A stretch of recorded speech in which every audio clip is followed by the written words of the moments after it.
Why do nature lovers flock to this Virginia lake? Well, if you're thinking about a scenic place to live with water views, mountain backdrops, and a welcoming community, let us introduce you to Smith Mountain Lake, Virginia. If you're new or have never even heard of Smith Mountain Lake, that's okay. You're not alone. But once you see it, you will never forget it. Yeah, we're tucked into the Blue Ridge Mountains of Virginia. Smith Mountain Lake, it is an award-winning lake and one of the most naturally beautiful and ecologically rich, as well as recreationally vibrant lakes in the eastern United States. Mouthful. That was a mouthful, but I got it. You got a lot to pack in there because it's so amazing. In this video, we're gonna dive into, pun intended, the natural features, outdoor lifestyle, unique history, and even speak to our expert about water quality on the lake. So we're here today at VISA, which is the Virginia Inland Sailing Association. They offer sailing, social events, and boat storage. They host annual sailing camps for women, men, and youth, in addition to sailing races year-round with other yacht clubs. Well, it'd be kind of cold in the winter. I want to do this. I want to retire and learn how to sail. And joining us today is my college professor from Ferrum College, Dr. Bob Pohlad, who is an expert on water quality at Smith Mountain Lake. We're so honored that you're here. Thank you. Happy to be here. Y'all, in fact, much of the photo and video footage you're gonna see today in this video and future videos has been expertly captured by Dr. Pohlad. So special thanks for sharing your talent and letting us see it, because he has tremendous photographs. You're gonna feel like you're right here, and also National Geographic quality. No, I don't know about that. Hey, real quick, it's Hal and Chris. If you're interested in buying or selling in Roanoke, reach out to us with the contact information on the screen. And be sure to take the neighborhood quiz, which is in the description below, to find out what part of Roanoke is gonna be best for you. So y'all know that I love history. I wanna tell you about the unique history and the origin of the lake. It was originally created in the 1960s by damming of the Roanoke and Blackwater rivers by Appalachian Power. It was a hydroelectric project, which was meant to generate electricity and manage water flow. That prevents flooding and things like that downstream. So the dam was completed in 1963, and get this, it took over 2 years to fill the lake completely. Now what you see spans over 20,000 acres with nearly 500 miles of shoreline.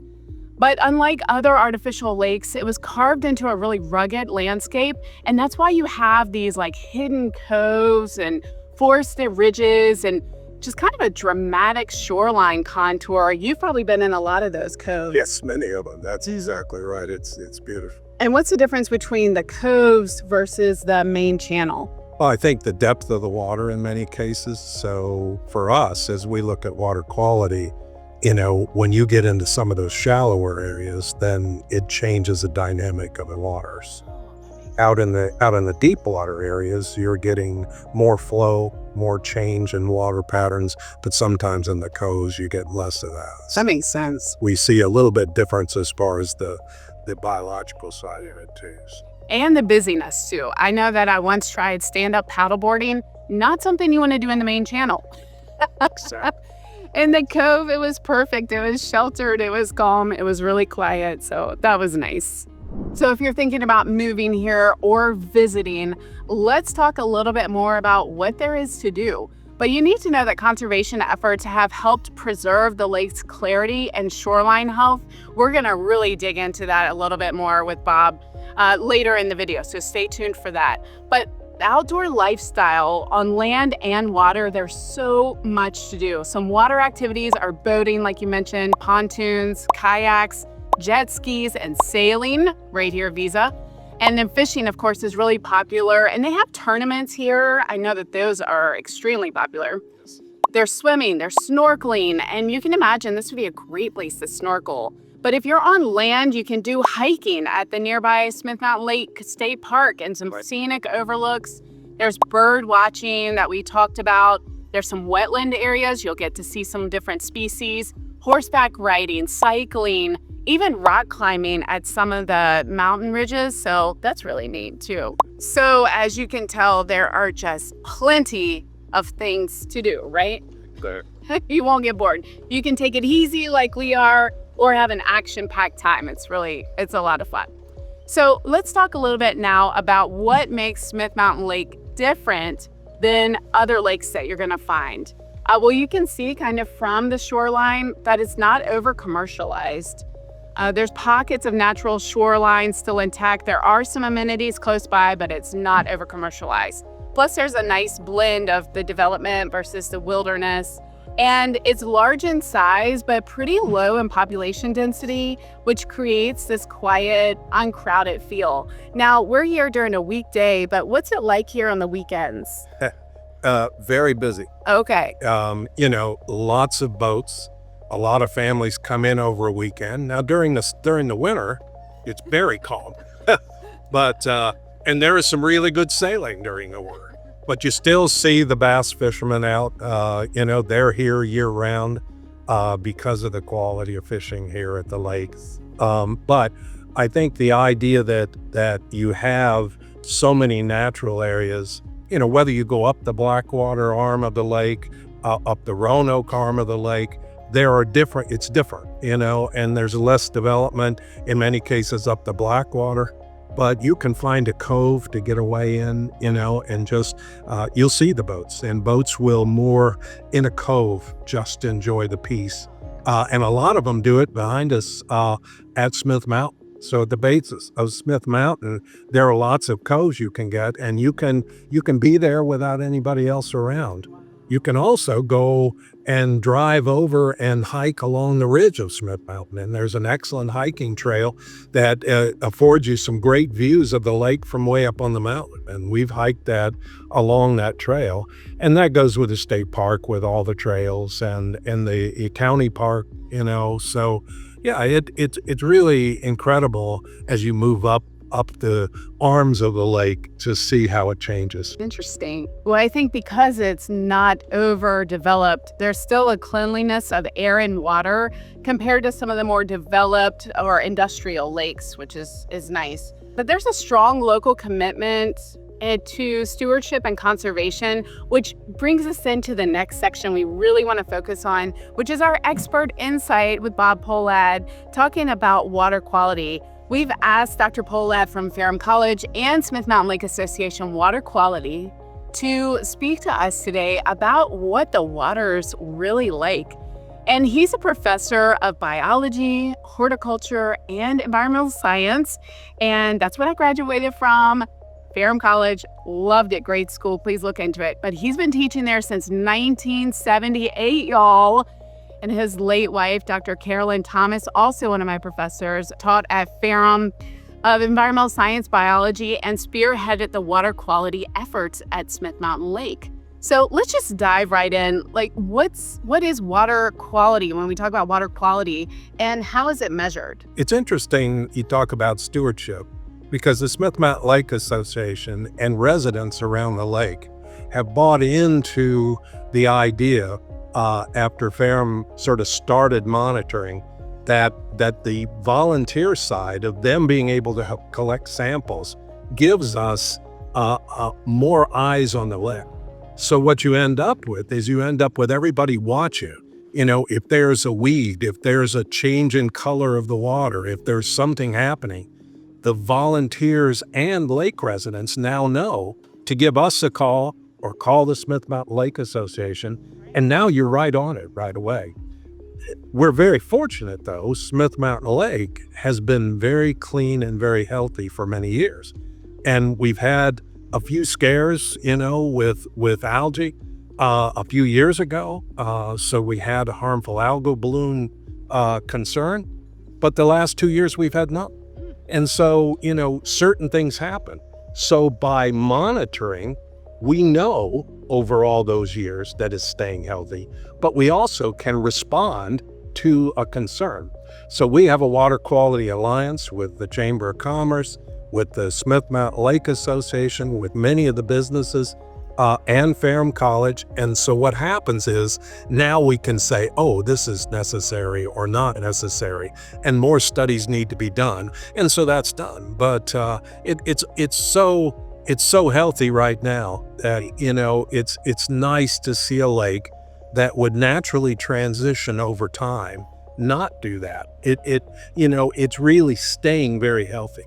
And there is some silting upstream. You expect that Right. in a river, any river, but not that bad. And so what I'm encouraged by is that we have such a strong baseline of data that we know if something changes, we can see the variation.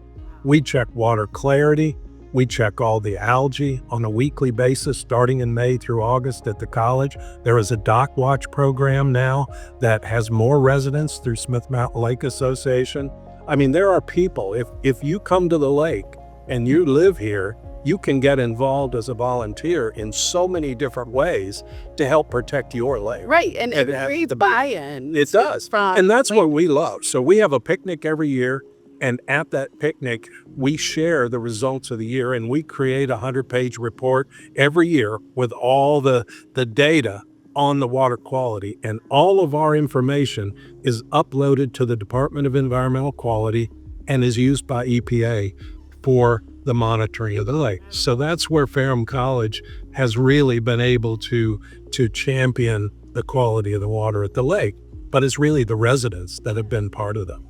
So you could be a part of that if you live at the lake, and even if you live around the lake. We have people that come down and test all the streams. They test everything that feeds into the lake. So we have a Save Our Streams watch through the Smith Mountain Lake Association. So now we know if this stream is impaired or what's feeding in. And we sample also a lot of the tributaries so that we know what's feeding in.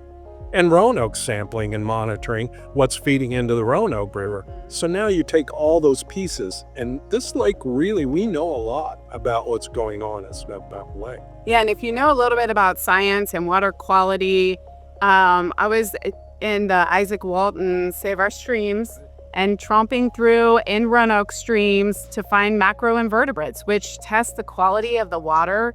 And that feeds right into here. I love that. But I would just want you to remember the scale that we're talking about. I mean, 500 miles of shoreline.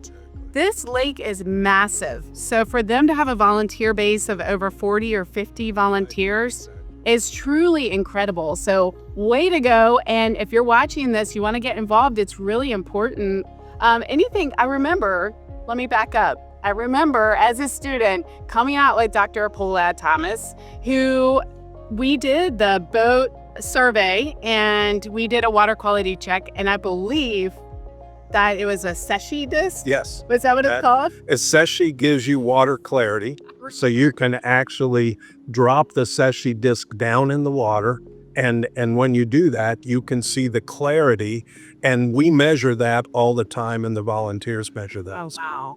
Yeah, that was really neat. And just a fun day at the lake, but it was real. I mean, we were collecting a lot of samples, a lot of science. It's not just a goof off, let's hang out and go to the lake. You are working, and you can tell the efforts and the result of those is really paid off. I mean, one other piece I wanted to mention, and that is education is always a part of what we do. okay. And one way we do that is to hire students that work with us from the college every year. And so we have 3 or 4 students, and then we hire some during the winter time looking at data, working on, and they present. But we hire those students. And so we have students after 39 years of water quality. We have them scattered all over the country doing water quality work in other places. And they're very loyal to the program, but they got their start right here at Smith Mountain Lake. And we're very proud of that. We're proud of the education for the lake residents, and we're proud that we've been able to incorporate it, like you, bring students out so that they see. So the classes, aquatic ecology, all of those classes still come out here to the lake. They go to Philpott, they study streams, and all of that then means they're going to be more informed citizens when they get out and they're working on their. Yeah, and thank you for doing that. Just imagine what this lake, just the quality in general, would be like without this robust monitoring program that's in place. So thank you very much. Oh, it's been a pleasure. And that's really was Carolyn's whole thing. You know, she was more interested in having everyone involved, and And we were doing citizen science long before a lot of other people were doing it. That was what she thought. There was a volunteer program up in Vermont, and she and Dave Johnson, I want to mention Dave, because the two of them were the two that really pulled together our whole water quality monitoring program in the early years. But we've had great support from AEP. We've had great support from the Smith Mountain Lake Association and so many other people that donate there. And how long did you say you've been doing water quality on the lake? Yeah, this is our 39th year. So next year we're celebrating the 40th year, and it'll be the 60th year of the lake being open to the public. So, we celebrated 30 and 50 10 years ago. And so next year, watch, because we're doing a big celebration for the water quality and the Smith Mountain and Smith Mountain itself. So it'll be a big deal. Yes. So I love that you said they were really focused on getting everyone involved. And I think from that perspective, when you're new to water quality or a student, you kind of wonder, what's the purpose of this? Why are we doing this? And what are we testing for?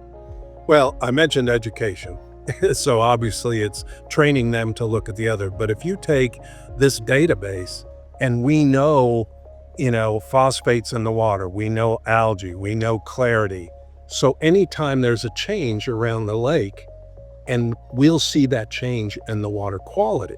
So being able to monitor that on a regular basis during the active part of the summer, May through August, we now know, there's a slight change here or a slight change there. So looking at the baseline of what we have, then we know all of those parameters. And some of that's the Secchi disc for clarity, because we have some monitors that just look at that clarity. Okay. Others that actually filter chlorophyll A. They actually take a sample, filter it, and we take it in, and we can actually tell the levels. Chlorophyll is the green part of a leaf. You would know that, but some may not know that. And it's also in all the algae. So we now also have then a way to see what the level of chlorophyll A, and then using a microscope, we can look and see what the algae are. So now we have two measurements to determine. So if it's very high, then we know. If there's a lot of turbidity and there's a lot of runoff, then we can see that. That's in our clarity with the Secchi disc. So if we every Monday morning, we go through all our data from the week before over in the lab at Parham College. And what we do is we look and say, okay, we had the high readings here or low readings there. Oh, this is great. We do bacteria all around the lake on that as sample. Is it high? And then we send our results to the Smith Mountain Lake Association, which in turn informs VDH. So if there's, and we don't often have high, there may be spots of high, but you go back out and then they're gone. So what we want to do is provide the data. Right. And now people can go back, and we have people data mining all of our sets of data, graduate students, some of our own undergraduate students, and they're looking at all that data and trying to decide, what was the trend in Smith Mountain Lake over time? Carolyn and Delia Heck, who is one of the co-directors now with Clay Britton, Carolyn and Delia gave talks about water temperature change. That's a big thing. So what is the temperature of the water? If you've got 39 years of water temperature differences, you can go back to the same spot on the lake and you can say, okay, it's been markedly increasing. Statistical analysis, we can say if it's statistically significant, and now we can go back and look at that. But we can go to every spot around the lake and we can tell what's going on and what's changed. And so that's the important part of having a set of data on this lake, not just assumption. Right. It's now real data. And we get people all the time that want to go back. Virginia Tech is mining some of our data, looking for other trends as well. And so a grad student there or somebody else. So it really helps in so many ways. It isn't just one. That's great. And you're also looking for things like what you would typically think of as E. coli, and testing all of that back at the labs at Barrow. Right, and that's a big thing. And DEQ does some of that, the Department of Environmental Quality. VDH is concerned about that. We don't do the swim areas, we do the areas that we sample. But if there's something there, and we go up into a lot of coves during those sample sites. So we just pass that on. You know, the big thing about FARM is we don't make any decisions. We collect data, we pass it on, and then the agencies can make the decisions using the data we collect. And that was always been our thing. We aren't in the politics of what it is, but we sample both beaches here at Visa. We sample the water at Visa and check for bacteria as well, just so that when we have the youth sail camp or other things, we know every year that the water's still good before that camp. And we did it again this year. So we provide that, and you're a lab that's set up to do that and have it. Wonderful. Isn't that a wonderful and reassuring thing to know that before you hop into this lake, it's clean, it's clear, and it's tested, monitored regularly. So you have that confidence and peace of mind when you send your family out and you get to enjoy the lake. So not many lakes can say that. But I would add one caveat. Okay. And that is, you watch the lake, and if you see areas that there is a potential problem, there's discoloration of the water, there's something happening, that you're cautious about going in the water. That's one thing we say, about the harmful algal bloom. You can see them in the water. If you don't see them in the water, they're not as likely to be at a level to cause a problem. So that's important. Gray blue heron just flew by. Perfect. Perfect time. Of course. One of the most striking features of Smith Mountain Lake is what we're going to talk about next. This is the natural aspects, including the flora and the fauna of Smith Mountain Lake and the surrounding areas. It is really rich in biodiversity. With fish, we're talking about like striped bass, largemouth bass, catfish, and crappie. Birds, we're talking about bald eagles, if you can believe it, great blue herons, ospreys, and migratory songbirds. We just saw a deer when we came in, tons of foxes, river otters. Why don't you talk to us a little bit more, Bob, about what you see in your experience on the water? Well, it's interesting, this is our 39th year water quality work at Ferrum College. So we've spent a lot of years out here, but what I like is spending different seasons. So you can tell the diversity of plants when you see the color changes in the fall, the brightness of the greenery in the spring. And some of my favorite times out here are when the leaves are just coming out, or when the leaves are turning and you can see the fall. And so Smith Mountain Dam behind us is on Smith Mountain, and that just changes color daily. So the beauty of being out here is seeing that. So now you're seeing evergreens, you're seeing a wide variety of deciduous trees, but then you have wildflowers. And so being able to do that. Now I spend time sailing out here as well as sampling with the water quality. So, taking a lot of pictures is what I love to do. So you're always seeing those different birds you mentioned, the different flora, because to me, it's amazing how much you can tell about the diversity. It looks green to most people. Right. But when you start looking closely, the oaks and the maples and the poplars all turn differently, and the sourwoods turn first. And so you get this purple starting to change, and then everything else chimes in over time. So I love the vegetation variation. And I've seen some of your photographs, which are excellent, but tell us about the birds. I know that herons, ospreys, eagles, they all hold a special part in your heart. I know, yeah, my late wife's spirit bird was a great blue heron. So every time we're out, one of the things we always did was count how many great blue herons when she was out on the lake.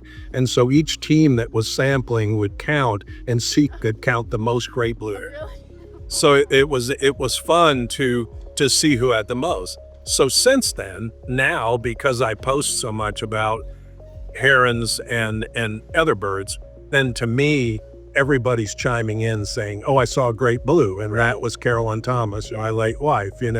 They're seeing that as a special thing. But the other day we were out and a bald eagle was perched on a tree. It was it was just there, and watching the osprey nest. They nest on the channel markers, they nest in all the trees, and then they're rookeries for the great blue herons. So if you go out to Rock Island, or even here at the Virginia Inland Sailing Association, there are rookeries with nests, and we just watched all the fledglings of great blue herons mature, and now they're fledging and they're flying off. And if you go down around Rock Island, you'll just see great blue herons everywhere. And then cormorants. Cormorants swim underwater and then come up. They have a whole tree where all the cormorants sit.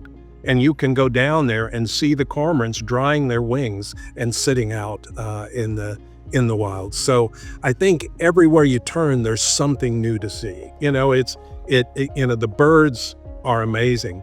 But again, like here, you see deer everywhere. And those of us that live in the country out on this, the other end of this county, see deer all the time. But out here, people come to visit, and it's just amazing. Now, if you're trying to grow a garden, it can be a little bit of a problem. So you feed the deer, you enjoy the deer, you also, enjoy your flowers and find things that you can grow. But, sailing on this lake with the quiet and peace and calm and let the wind catch your sails is a feeling like no other.